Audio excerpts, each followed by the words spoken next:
Bonjour à tous, aujourd'hui je reprends la série des micro-tutos, ce petit format de moins de 5 minutes pour vous expliquer des choses vraiment très simples et très basiques, mais qu'on a parfois besoin de revoir. Ici je vais vous apprendre à faire des gabarits symétriques en papier pour vos créations.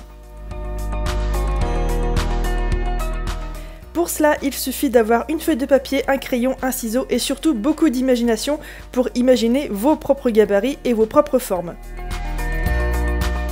Comme vous l'avez vu, j'ai commencé par tracer une ligne médiane sur ma feuille, tout simplement pour avoir le premier côté de ma création. Je vais ensuite évidemment tracer les côtés de mon gabarit, donc là j'ai choisi quelque chose en escalier un petit peu.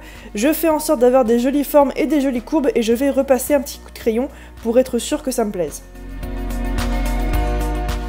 Comme ici par exemple, je vais découper le petit bout qui me gêne et qui était un petit peu trop loin à mon goût. Tant que vous n'avez pas découpé votre gabarit, vous pouvez encore tout modifier.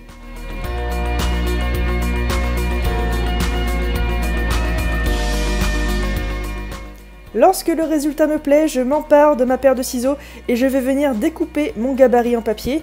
Je fais attention à ce qu'on voit les traits ou pas. Il faut surtout pas qu'il y ait des différences de niveau. Donc je vous conseille de soit découper sur les traits, soit à l'extérieur des traits, soit à l'intérieur, mais de faire partout de la même manière.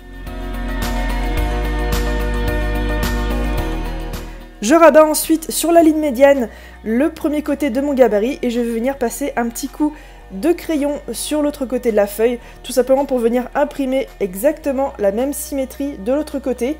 Et je vais bien évidemment découper le tout et voilà, vous aurez votre nouveau gabarit fait main.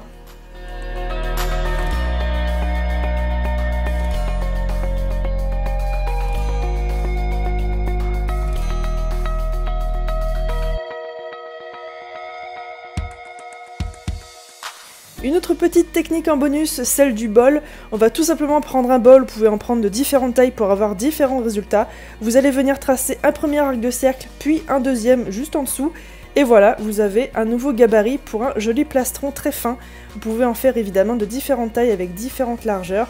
C'est à vous de voir.